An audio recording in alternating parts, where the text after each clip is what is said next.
Low card Dane.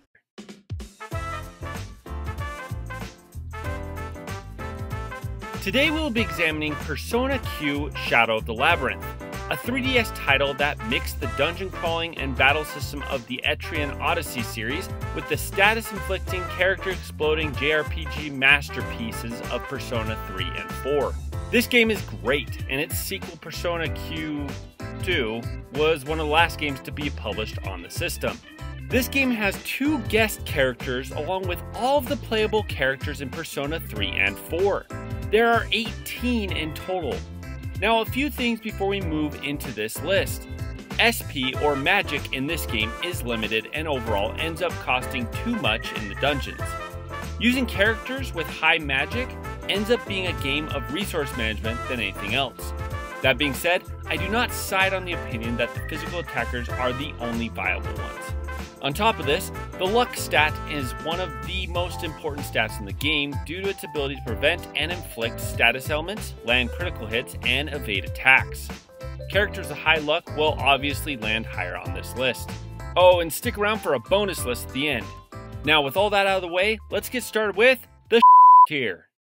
The only character on the tier is Teddy. Teddy is outclassed and outperformed by every other character. Sure, he has a high luck stat, but he has no stats or skills to back it up. I suppose he'd be good at dodging attacks? Well, he would have to be, because he's most likely going to die if he gets hit.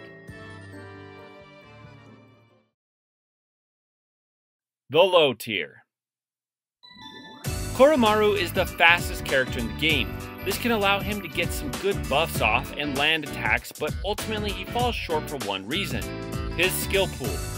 He really learns nothing of note. There are other characters whose skills outperform his through every section of the game. In essence, his speed is wasted. Next up is Koromaru's buddy Ken.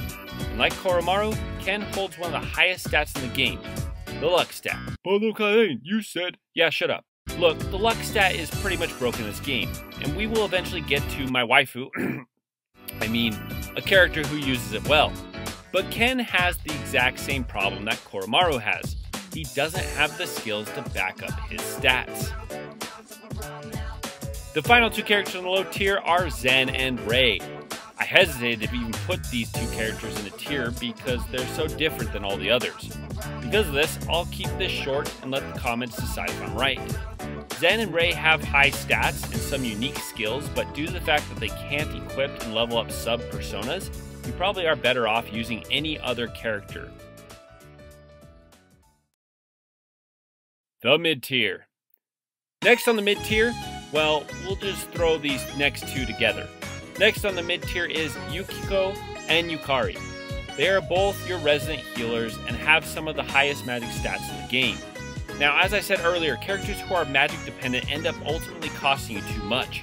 Top tier skills are SP expensive and really need to be saved for bosses, which means that you spend your time in dungeons just keeping them alive for the most part.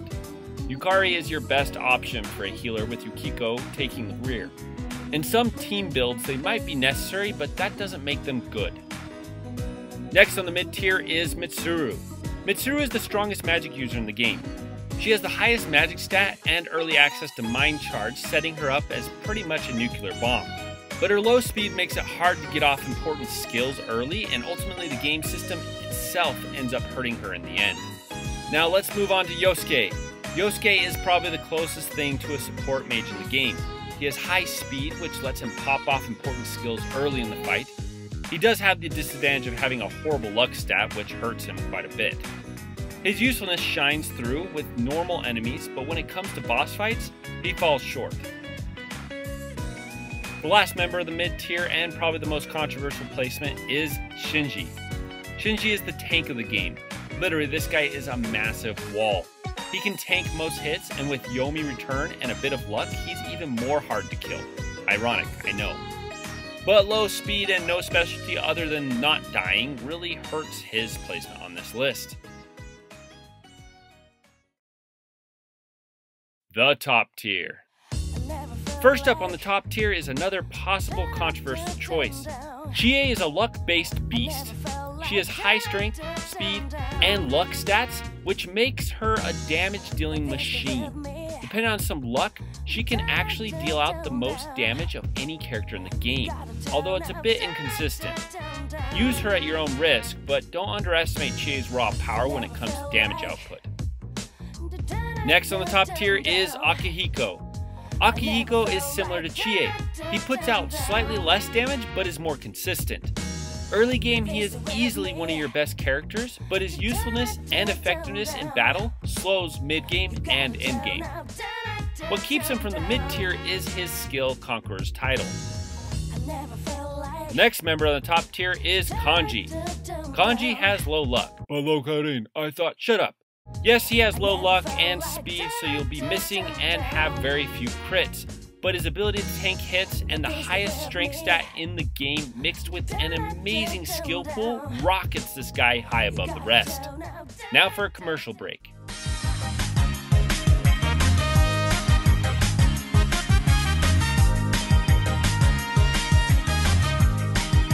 Okay, let's keep moving forward. The last member of the top tier is Junpei.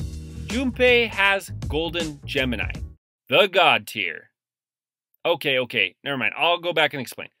Junpei is the most consistent damage dealer in the game. He depends on luck rolls a lot less than both Chie and Akihiko. Junpei's definitely a late bloomer though, and will be hard to work with in the early game, but keep going as he is well worth the wait. The God tier. There are 4 characters in the God tier, and each is easily the best party member in the game for one reason or another. First up is one of the most underrated Persona characters and easily my personal favorite, Naoto. Naoto is no good in boss fights, sure, but she can wipe whole teams of shadows. Her high speed, high luck, high magic combo mixed with instant death spells makes her a must for your back row. On top of this, she is an optimal character for inflicting status ailments. Next up is the main character from Persona 3. We'll call him Minato. Minato is similar to Naoto, but with skills and resistances that makes him useful in both boss battles and shadow battles. I put him before the other MC because a lot of his usefulness is dependent on magic, and again, magic is difficult. The second to last party member on the God tier is the main character from Persona 4. We'll call him Yu. Yu is your jack of all trades. This guy does everything better than anyone, kind of. Honestly, I don't know why you wouldn't use both MCs in this game, as they are both silent badasses. But Yu isn't without his problems. He has low speed and doesn't have any stats that stick out. Oh wait, never mind. This guy is a tank due to his resistance to almost everything. Don't pass up on the silver-haired wonder. And the final member of the God tier is second waifu only to Naoto, Aegis. Aegis? Crap, I can't remember what they call it. Whatever. Aegis. Okay, I know it sounds like I just put my favorite characters here, but I can't imagine this being a controversial pick. Aegis is nuts. Orgia mode alone shoots her up here. Her damage output is off the charts. Her ability to tank hits and add protect the entire party with skills like Life Wall make her, well, a machine. Today we'll be examining the groovy sequel to the 3DS exclusive gem, Persona Q. These titles are crossovers between the Etrian Odyssey series and the Persona series. Now that may sound like a wacky combination, and it is, but for all the right reasons. Now this is a big list, and I've been researching on and off for about a year and a half in order to make this video. In Persona Q2 New Cinema Labyrinth, you obtain every character from Persona 3, 4, and 5. So this is a massive roster of characters. We'll be moving quickly through each character, so I'll just be focusing on the main reasons for their placement. If you like this kind of content, be sure to like, share, and subscribe, and stick around till the end for a bonus list. Alright, let's get started with the tier. Yusuke has decent agility and strength, but an absolutely terrible skill set full of single target ice spells. He also has incredibly low HP, making him a subpar glass cannon. Teddy's stats are unfocused, and because of this, he doesn't really have any clear use in this game. His unique skill hints towards him being a tank healer, but his stats don't complement this. Koromaru is a decent linker, but aside from that, his low luck stat and crappy instant death spells aren't worth using. The low tier. Morgana is a great healer that would land higher on this list if Yukari didn't make him obsolete. Ryuji is a decent front row physical attacker that can be set up as a counter god, though giving your front row place to this guy pretty much ignores all the better options for that position. Anne is one of the better early party members with decent magic attacks and the ability to heal. Her poor late game stats will make her easily replaceable in the late game though. Yukiko is a better Morgana with healing spells, great luck, and Solomon's Kiss, which inflicts all 3 binds. Unfortunately, she's insanely slow and gets passed up in usefulness in the late game. Makoto skirts the line of magic and physical DPS and such, doesn't excel in any one area. If she had better agility, she'd be much more useful. Shinjiro is a front row tank with awesome strength and endurance stats and natural regeneration. If Kanji didn't exist in this game, he might have made it higher on this list. Alright, let's move on to the mid-tier. Due to nerfs from the first game, Naoto is no longer a mob-wiping machine. Her insta-kill spells were weakened in this title, leaving her with decent speed, luck, magic, and strength stats. Haru is one of the better tanks in the game. Her weaknesses are rare and she has incredible survivability in the endgame. If she had higher luck and speed, she would have landed much higher on this list. Yukari is one of the best healers in this title. On top of this, she has decent damage potential and the ability to block a row from being damaged. If Yosuke didn't have the second lowest luck stat in the game, he would make a pretty decent physical attacker. Junpei is a middle-of-the-road physical damager that is surpassed by too many characters to place him any higher. He does still have great front row damage though. Akechi has some unique usage in boss fights such as the Velvet Rangers, and is incredibly useful in Chapter 1, but his usefulness is inconsistent, and his luck stat, which his best skills are dependent on, is pretty low, leaving him in the mid-tier. With some speed buffs, FemMC is a single target damaging machine and linker. Unfortunately, her low speed and overall mid-tier stats really do hurt her in this title. And that caps off the mid-tier. Let's move on to the top tier. Ken is a better version of FemMC. He's statistically the best character in the game and makes for a phenomenal back row linker. With critical eye and power charge, Chie becomes a physical damaging beast. She has both single target and multi-target damage that comes in handy throughout the entire title. Mitsuru with the support of linkers is your best elemental damager. As long as you exploit enemy weaknesses, she is one of the best DPS in Persona Q2. Aegis is one of the single best characters in this title. Though she's not as good as she was in the first title, she's the only character resistant to physical damage and has the ability to null elemental weaknesses, making her a tanking machine. Kanji is simply the best tank in Persona Q2 due to his all guard ability. Throw him in the front row and spam his guards and you will be untouchable. The final member of the top tier is the P4MC. The only reason this guy didn't land higher is that he doesn't quite break the game like the remaining characters do. He's statistically reliable and a consistent party member. The God tier. The P3MC's absolutely broken passive, Full Card, gives a ridiculous boost to magic damage. Because of this, the P3MC becomes this title's main nuker.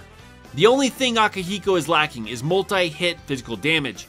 Aside from that, he has amazing stats, incredible single target damage, charge, and a broken unique skill in Sonic Rush.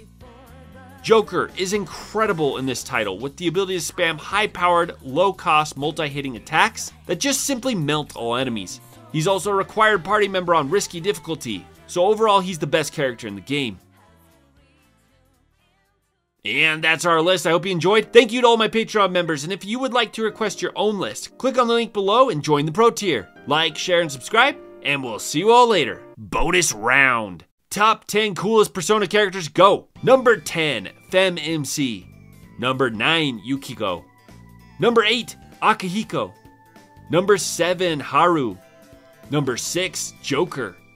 Number 5, Mitsuru. Number 4, Junpei. Number 3, P4MC. Number 2, Aegis. And number 1, Naoto.